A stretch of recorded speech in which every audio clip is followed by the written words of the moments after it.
ಸಚಿವ ಸಂಪುಟ ಪುನರ್ರಚನೆ ಆಗುವ ಸಾಧ್ಯತೆ ಅಧಿಕವಾಗಿದೆ. ಸಂಪುಟ ಪುನರ್ರಚನೆ ಆದ್ರೆ ಯಾರು ಔಟ್, ಯಾರು ಇನ್, ಯಾರಿಗೆ ಕೊಡ್ತಾರೆ, ಇವೆಲ್ಲವೂ ಕೂಡ ಸಹಜವಾದಂತಹ ಪ್ರಶ್ನೆ.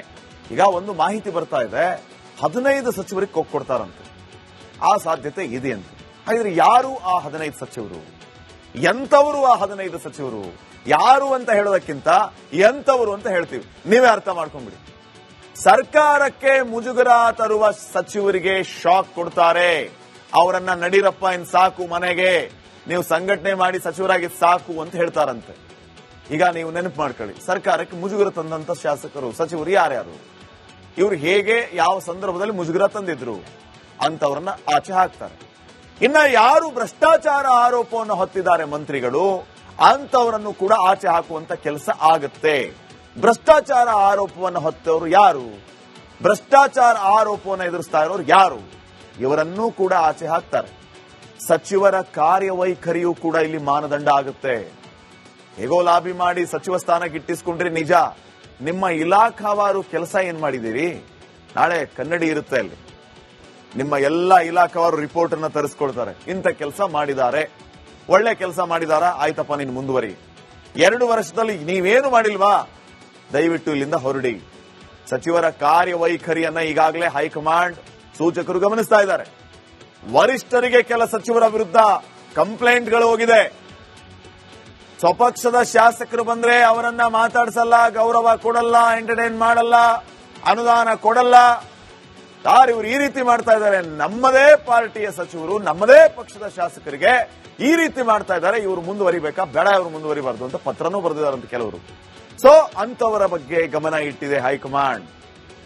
ಹೊಸಬರಿಗೆ ಅವಕಾಶ ಕೊಡಬೇಕು ಅನ್ನೋಂತ ಲೆಕ್ಕಾಚಾರ ಬಹಳ ಇದೆ ಈ ಸರಿ.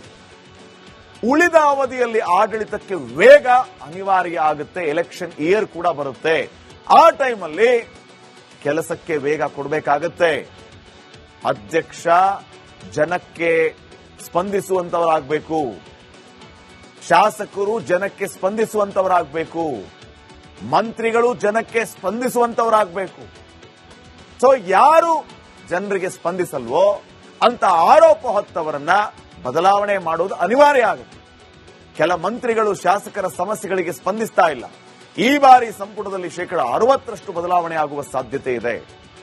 15ರಿಂದ 17 ಹೊಸ ಮುಖಗಳಿಗೆ ಅವಕಾಶದ ನಿರೀಕ್ಷೆ ಇದೆ. ಈ ಬಾರಿ ಕೆಲ ಪರಿಷತ್ನ ಸದಸ್ಯರಿಗೂ ಕೂಡ ಅವಕಾಶ ಸಿಗುವ ಸಾಧ್ಯತೆ ಇದೆ. ಬಿಕೆ ಹರಿಪ್ರಸಾದ್ ಅವರ ಹೆಸರು ಓಡಾಡ್ತಾ ಇದೆ, ಸಲೀಂ ಅಹಮದ್ ಅವರ ಹೆಸರು ಓಡಾಡ್ತಾ ಇದೆ. ನೋಡೋಣ ಯಾರಿಗೆ ಅದೃಷ್ಟ ಕುಲಾಯಿಸುತ್ತೆ ಅಂತ. ನವೆಂಬರ್ ತಿಂಗಳಲ್ಲಿ ಸಂಪುಟಕ್ಕೆ ಸರ್ಜರಿ ಅನುಮಾನ. ಹೊಸ ಸಚಿವರನ್ನ ಬೆಳಗಾವಿ ಕರ್ಕೊಂಡು ಹೋಗಬೇಕು ಅನ್ನುವಂತ ಲೆಕ್ಕಾಚಾರದಲ್ಲಿ ಸಿದ್ದರಾಮಯ್ಯ ಅವರು ಇದ್ದಾರೆ. ಆದ್ರೆ ಇದು ಎಷ್ಟರ ಮಟ್ಟಿಗೆ ಸಾಧ್ಯ ನೋಡೋಣ. ಇನ್ನು ನೆಕ್ಸ್ಟ್, ಸಚಿವ ಸಂಪುಟ ಪುನರ್ರಚನೆ ಆಗುವ ಸಾಧ್ಯತೆ ಅಧಿಕವಾಗಿದೆ. ಸಂಪುಟ ಪುನರ್ರಚನೆ ಆದ್ರೆ ಯಾರು ಔಟ್, ಯಾರು ಇನ್, ಯಾರಿಗೆ ಕೊಡ್ತಾರೆ, ಇವೆಲ್ಲವೂ ಕೂಡ ಸಹಜವಾದಂತಹ ಪ್ರಶ್ನೆ. ಈಗ ಒಂದು ಮಾಹಿತಿ ಬರ್ತಾ ಇದೆ, 15 ಸಚಿವರಿಗೆ ಕೊಡ್ತಾರಂತೆ. ಆ ಸಾಧ್ಯತೆ ಇದೆ ಅಂತ. ಹಾಗಿದ್ರೆ ಯಾರು ಆ 15 ಸಚಿವರು?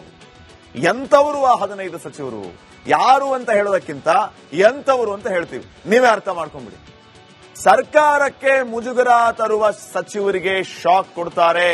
ಅವರನ್ನ ನಡೀರಪ್ಪ ಇನ್ ಸಾಕು, ಮನೆಗೆ ನೀವು ಸಂಘಟನೆ ಮಾಡಿ ಸಚಿವರಾಗಿ ಸಾಕು ಅಂತ ಹೇಳ್ತಾರಂತೆ. ಈಗ ನೀವು ನೆನಪು ಮಾಡ್ಕೊಳ್ಳಿ, ಸರ್ಕಾರಕ್ಕೆ ಮುಜುಗರ ತಂದಂತ ಶಾಸಕರು, ಸಚಿವರು ಯಾರ್ಯಾರು, ಇವರು ಹೇಗೆ ಯಾವ ಸಂದರ್ಭದಲ್ಲಿ ಮುಜುಗರ ತಂದಿದ್ರು ಅಂತವರನ್ನ ಆಚೆ ಹಾಕ್ತಾರೆ. ಇನ್ನ ಯಾರು ಭ್ರಷ್ಟಾಚಾರ ಆರೋಪವನ್ನು ಹೊತ್ತಿದ್ದಾರೆ ಮಂತ್ರಿಗಳು, ಅಂತವರನ್ನು ಕೂಡ ಆಚೆ ಹಾಕುವಂತ ಕೆಲಸ ಆಗುತ್ತೆ. ಭ್ರಷ್ಟಾಚಾರ ಆರೋಪವನ್ನು ಹೊತ್ತವರು ಯಾರು, ಭ್ರಷ್ಟಾಚಾರ ಆರೋಪವನ್ನು ಎದುರಿಸ್ತಾ ಇರೋರು ಯಾರು, ಇವರನ್ನೂ ಕೂಡ ಆಚೆ ಹಾಕ್ತಾರೆ. ಸಚಿವರ ಕಾರ್ಯವೈಖರಿಯೂ ಕೂಡ ಇಲ್ಲಿ ಮಾನದಂಡ ಆಗುತ್ತೆ. ಹೇಗೋ ಲಾಬಿ ಮಾಡಿ ಸಚಿವ ಸ್ಥಾನಕ್ಕೆ ಇಟ್ಟಿಸ್ಕೊಂಡ್ರಿ ನಿಜ, ನಿಮ್ಮ ಇಲಾಖಾವಾರು ಕೆಲಸ ಏನ್ ಮಾಡಿದಿರಿ? ನಾಳೆ ಕನ್ನಡಿ ಇರುತ್ತೆ ಅಲ್ಲಿ, ನಿಮ್ಮ ಎಲ್ಲ ಇಲಾಖಾವಾರು ರಿಪೋರ್ಟ್ ಅನ್ನ ತರಿಸ್ಕೊಳ್ತಾರೆ. ಇಂಥ ಕೆಲಸ ಮಾಡಿದ್ದಾರೆ, ಒಳ್ಳೆ ಕೆಲಸ ಮಾಡಿದಾರ, ಆಯ್ತಪ್ಪ ನೀನು ಮುಂದುವರಿ. 2 ವರ್ಷದಲ್ಲಿ ನೀವೇನು ಮಾಡಿಲ್ವಾ, ದಯವಿಟ್ಟು ಇಲ್ಲಿಂದ ಹೊರಡಿ. ಸಚಿವರ ಕಾರ್ಯವೈಖರಿಯನ್ನ ಈಗಾಗಲೇ ಹೈಕಮಾಂಡ್ ಸೂಚಕರು ಗಮನಿಸ್ತಾ ಇದ್ದಾರೆ. ವರಿಷ್ಠರಿಗೆ ಕೆಲ ಸಚಿವರ ವಿರುದ್ಧ ಕಂಪ್ಲೇಂಟ್ಗಳು ಹೋಗಿದೆ. ಸ್ವಪಕ್ಷದ ಶಾಸಕರು ಬಂದ್ರೆ ಅವರನ್ನ ಮಾತಾಡಿಸಲ್ಲ, ಗೌರವ ಕೊಡಲ್ಲ, ಎಂಟರ್ಟೈನ್ ಮಾಡಲ್ಲ, ಅನುದಾನ ಕೊಡಲ್ಲ. ಇವರು ಈ ರೀತಿ ಮಾಡ್ತಾ ಇದ್ದಾರೆ, ನಮ್ಮದೇ ಪಾರ್ಟಿಯ ಸಚಿವರು, ನಮ್ಮದೇ ಪಕ್ಷದ ಶಾಸಕರಿಗೆ ಈ ರೀತಿ ಮಾಡ್ತಾ ಇದ್ದಾರೆ, ಇವರು ಮುಂದುವರಿಬೇಕಾ ಬೇಡ, ಇವರು ಮುಂದುವರಿಬಾರ್ದು ಅಂತ ಪತ್ರನೂ ಬರೆದಿದ್ದಾರಂತ ಕೆಲವರು. ಸೊ ಅಂತವರ ಬಗ್ಗೆ ಗಮನ ಇಟ್ಟಿದೆ ಹೈಕಮಾಂಡ್.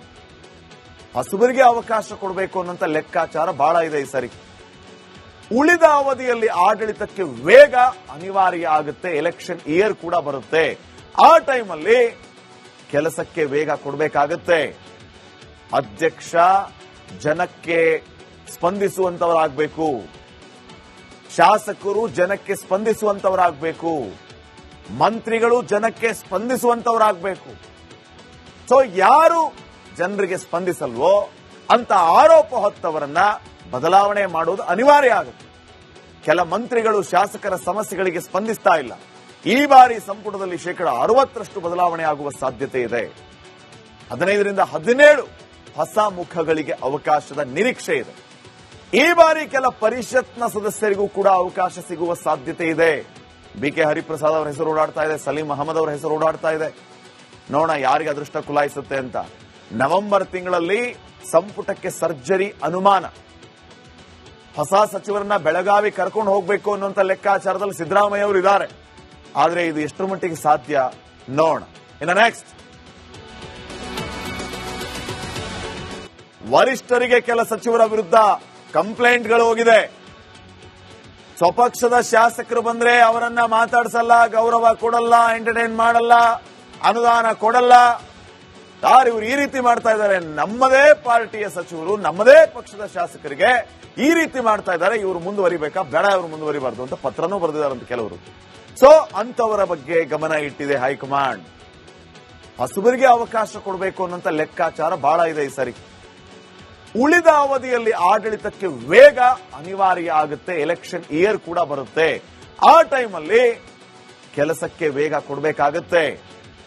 ಅಧ್ಯಕ್ಷ ಜನಕ್ಕೆ ಸ್ಪಂದಿಸುವಂತವರಾಗಬೇಕು, ಶಾಸಕರು ಜನಕ್ಕೆ ಸ್ಪಂದಿಸುವಂತವರಾಗಬೇಕು, ಮಂತ್ರಿಗಳು ಜನಕ್ಕೆ ಸ್ಪಂದಿಸುವಂತವರಾಗಬೇಕು. ಸೊ ಯಾರು ಜನರಿಗೆ ಸ್ಪಂದಿಸಲ್ವೋ ಅಂತ ಆರೋಪ ಹೊತ್ತವರನ್ನ ಬದಲಾವಣೆ ಮಾಡುವುದು ಅನಿವಾರ್ಯ ಆಗುತ್ತೆ. ಕೆಲ ಮಂತ್ರಿಗಳು ಶಾಸಕರ ಸಮಸ್ಯೆಗಳಿಗೆ ಸ್ಪಂದಿಸ್ತಾ ಇಲ್ಲ. ಈ ಬಾರಿ ಸಂಪುಟದಲ್ಲಿ 60% ಬದಲಾವಣೆ ಆಗುವ ಸಾಧ್ಯತೆ ಇದೆ. 15ರಿಂದ 17 ಹೊಸ ಮುಖಗಳಿಗೆ ಅವಕಾಶದ ನಿರೀಕ್ಷೆ ಇದೆ. ಈ ಬಾರಿ ಕೆಲ ಪರಿಷತ್ನ ಸದಸ್ಯರಿಗೂ ಕೂಡ ಅವಕಾಶ ಸಿಗುವ ಸಾಧ್ಯತೆ ಇದೆ. ಬಿಕೆ ಹರಿಪ್ರಸಾದ್ ಅವರ ಹೆಸರು ಓಡಾಡ್ತಾ ಇದೆ, ಸಲೀಂ ಅಹಮದ್ ಅವರ ಹೆಸರು ಓಡಾಡ್ತಾ ಇದೆ. ನೋಡೋಣ ಯಾರಿಗೆ ಅದೃಷ್ಟ ಕುಲಾಯಿಸುತ್ತೆ ಅಂತ. ನವೆಂಬರ್ ತಿಂಗಳಲ್ಲಿ ಸಂಪುಟಕ್ಕೆ ಸರ್ಜರಿ ಅನುಮಾನ. ಹೊಸ ಸಚಿವರನ್ನ ಬೆಳಗಾವಿ ಕರ್ಕೊಂಡು ಹೋಗಬೇಕು ಅನ್ನುವಂಥ ಲೆಕ್ಕಾಚಾರದಲ್ಲಿ ಸಿದ್ದರಾಮಯ್ಯ ಅವರು ಇದ್ದಾರೆ. ಆದ್ರೆ ಇದು ಎಷ್ಟರ ಮಟ್ಟಿಗೆ ಸಾಧ್ಯ ನೋಡೋಣ. ಇನ್ನು ನೆಕ್ಸ್ಟ್,